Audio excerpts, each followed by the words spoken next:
Hai, saya Anis Razali dan kami sudah pun bersedia ke lokasi di Seksyen 9 untuk berjumpa Puan Siti Farah Mustafa, pemilik Fabulous Design.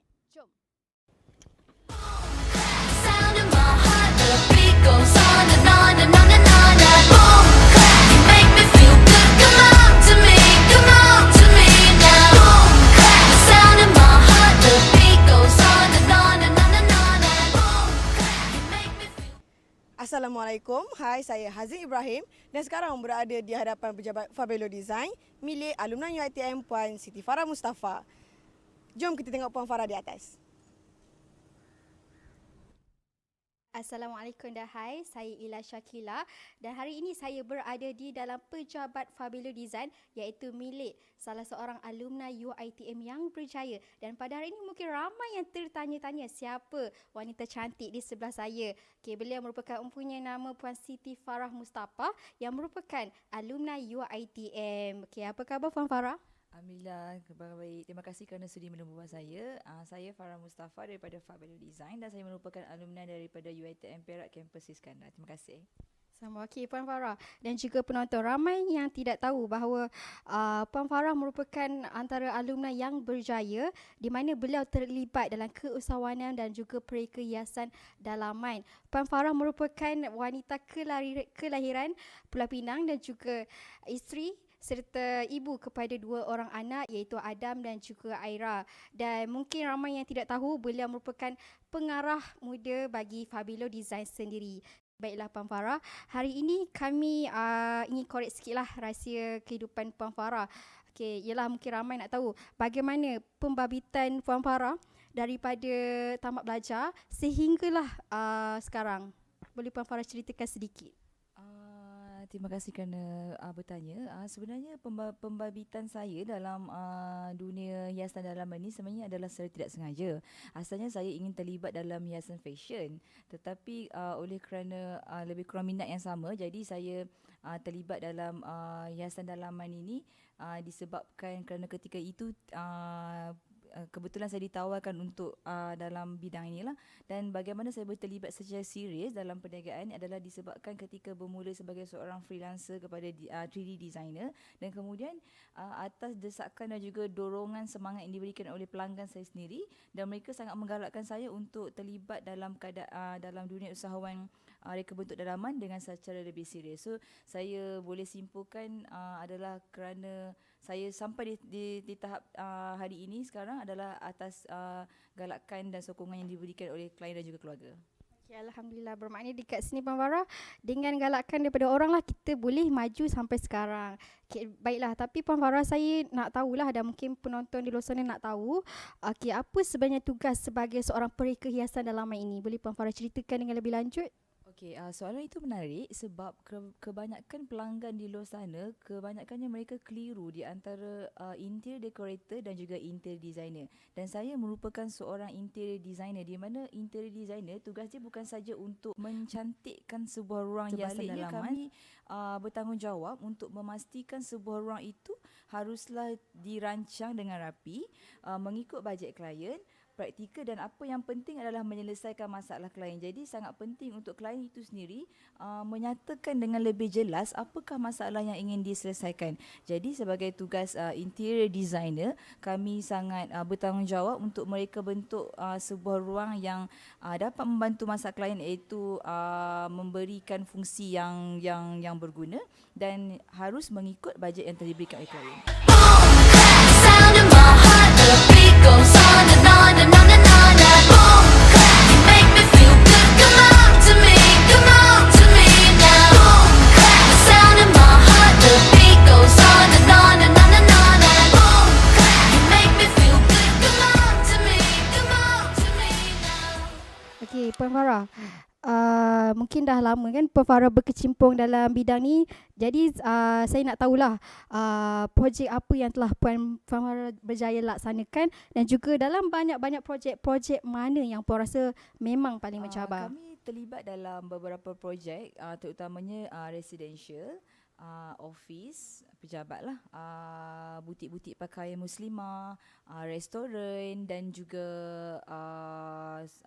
hospitality juga terlibat. Tapi dalam kebanyakan projek yang saya rasa agak mencabar adalah ketika saya terlibat dalam projek untuk international school di Yayasan Al-Bukhari di Alustar. Tarikh deadline diberikan terlalu singkat. Jadi jika kami gagal mengikut tarikh yang diberikan, bermakna sekolah itu tidak dapat dibuka pada tahun tersebut, sebaliknya terpaksa ditangguh untuk selagi 1 tahun ke hadapan. Jadi tugas itu bukan lagi sebagai tugas interior designer. Saya rasa saya seolah-olah seperti menggalas sebahagian daripada tim mereka, bermakna jika designer gagal untuk melaksanakan tugas ketika itu, bermakna kami juga menyumbang kepada kegagalan untuk proses pembukaan sekolah ketika itu. Itu bagi saya agak mencabar. Baiklah, untuk penonton semua dan juga Puan Farah, kita ada sediakan VT untuk anda. Jadi anda boleh lihat bagaimana kehidupan sebagai seorang pereka hiasan dalaman. Jom saksikan. Assalamualaikum. Hai, saya Hayat Saleh dan kini saya berada di dalam pejabat Fabelo Design di mana kita dapat melihat sendiri bagaimana Puan Farah menguruskan kerja-kerja sehariannya sebagai interior designer. Sound in my heart, the beat goes on and on and on and on. That boom, clap, you make me feel good. Come on to me now. Boom, clap, sound in my heart, the beat goes on and on and on and on. Okey, baiklah, itulah tadi VT yang dapat kita saksikan semasa Puan Farah berada di tempat beliau. Okey, baiklah, mungkin ramai yang tidak tahu yang Puan Farah sebenarnya selain terlibat dalam bidang pereka hiasan dalaman, Puan Farah juga aktif dalam aktiviti lain. Boleh Puan Farah ceritakan sedikit? Aktiviti-aktiviti lain yang saya rasa saya selalu terlibat adalah saya suka menghadiri seminar sebenarnya. Seminar ataupun ilmu-ilmu untuk menambahkan lagi skill perniagaan ataupun skill dalam mereka bentuk hiasan dalaman itu sendiri. Selepas itu saya juga pernah untuk seringkali juga dijemput sebagai tetamu undangan ataupun penceramah untuk memberi semangat kepada anak-anak muda ataupun terutamanya pelajar-pelajar di college untuk memberi semangat dan pendedahan kepada mereka tentang kehidupan seorang usahawan. Saya juga suka menghabiskan masa dengan family sebab bagi saya family is everything. Okay, baiklah Puan Farah.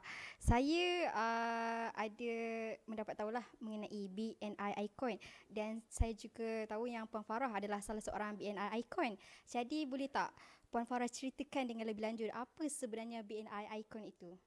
Okey, sebenarnya BNI ni adalah stand for Business Networking International dan dalam BNI Icon sebenarnya saya dalam chapter Icon. BNI ni adalah merupakan antara platform kepada usahawan di luar sana untuk melakukan networking ataupun melebarkan lagi jaringan yang sedia ada. Jadi bagi saya setiap usahawan perlu untuk bernetworking di mana kita tidak boleh melakukan bisnes itu secara keseorangan tetapi perlu dilakukan secara berjemaah. Jadi saya rasa dengan pembabitan saya dalam BNI Icon telah memberi peluang untuk saya berkembang dengan lebih meluas dan mengenali dengan lebih ramai usahawan yang berbakat. Dalam BNI Icon kami seolah seperti adik-beradik.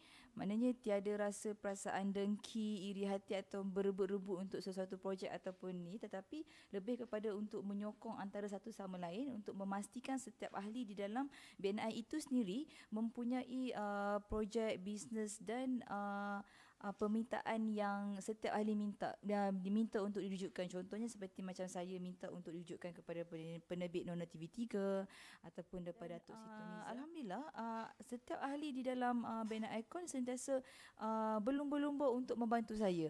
Begitu juga untuk ahli lain di mana kami juga berlumba-lumba untuk membantu mereka. Jadi saya rasa saya sangat berbangga untuk kerana menjadi sebahagian daripada ahli BNI Icon. Okey, mendengar jawapan Kak Farah mengenai BNI tadi, saya rasa ialah itu merupakan salah satu platform untuk ramai orang terlibat dalam bidang keusahawanan dan agak bagus sebab benda ni wujud di dalam Malaysia. Okey, baiklah Puan Farah. Sebagai wanita yang berkejaya, berkeluarga dan juga terlibat dengan banyak aktiviti lain, sebenarnya saya nak tahulah dan juga penonton di luar mungkin nak tahu bagaimana Puan Farah menguruskan masa Puan Farah dengan 3 perkara sekaligus. Okey, sebenarnya konsep yang saya gunakan adalah terlalu simple dan basic. sebenarnya sahabat baik saya adalah saya punya organizer itu sendiri, dan setiap kali pekerja baru yang masuk ke Fabelo, saya juga mewajibkan mereka untuk menggunakan organizer. Sebab bagi saya, jika kita mampu untuk mengurus masa, maka kita akan mampu untuk mengurus risiko, dan jika kita mampu untuk mengurus risiko, kita akan mampu untuk menguruskan emosi kita. Jadi bagi saya, jika kita berjaya untuk menguruskan masa kita, insya-Allah kita dapat menguruskan segala kejayaan yang kita jangka. Mungkin penonton di luar sana nak tahu bagaimana Puan Farah bersama keluarga. Jom kita saksikan video ini. Assalamualaikum, hai, saya Muhammad Rizwan bin Yusof. Sekarang saya berada di Aeon Mall Shah Alam untuk mengikuti aktiviti Puan Farah bersama keluarganya. Sound in my heart, the beat goes on and on and on and on. Boom, clap, you make me feel good. Come on to me now. Boom, clap, sound in my heart, the beat goes on and on and on and on. Boom, clap, you make me feel good. Come on to me now. Itulah tadi VT yang dapat kita saksikan di mana Puan Farah bersama keluarganya. Okey, nampaknya hari ini Puan Farah masa menceburui kita. Oleh itu saya mewakili pihak UiTM dan juga kru produksi ingin mengucapkan ribuan terima kasih kepada Puan Farah kerana sudi bersama kita pada hari ini. Tetapi saya yakin mungkin Puan Farah ada sedikit pesanan ataupun tips terutama buat mahasiswa UiTM dan juga buat penonton di luar sana yang ingin mendapatkan sentuhan Fabelo Design. Saya rasa saya ada 3 pesanan untuk mahasiswa di luar sana, iaitu yang pertama adalah don't be yourself but improve yourself. Bermaksud siapa kita hari ini tidak penting, tetapi setiap hari cuba untuk menjadi seseorang yang lebih baik supaya setiap langkah ialah semakin dekat dengan kita punya kejayaan di masa depan. Yang kedua, saya ingin pesan, dengan siapa kita berkawan akan menentukan siapa kita 5 tahun akan datang. Jadi pilih dengan siapa kita berkawan pada hari ini bukanlah kerana darjat, tetapi apa matlamat kita di masa hadapan nanti, supaya kawan-kawan itu akan mendorong kita ke hadapan. Dan yang ketiga, bagi saya, how you do anything is how you do everything. Bermakna setiap tugasan yang pensyarah berikan ataupun apa jua yang anda lakukan, lakukanlah dengan terbaik, kerana apa cara kita melakukan sesuatu perkara yang kecil itu akan melibatkan bagaimana kita melakukan semua perkara yang besar. Okey, baiklah. Terima kasih Puan Farah dan juga penonton yang sudi bersama kita pada hari ini. Okey, sekian saja. Terima kasih kerana sudi bersama kami dalam mengenali alumni UiTM yang berjaya, Puan Siti Farah Mustafa, pemilik Fabelo Design, interior designer Malaysia. Sekian, saya Ila Syakila. Assalamualaikum dan jumpa lagi.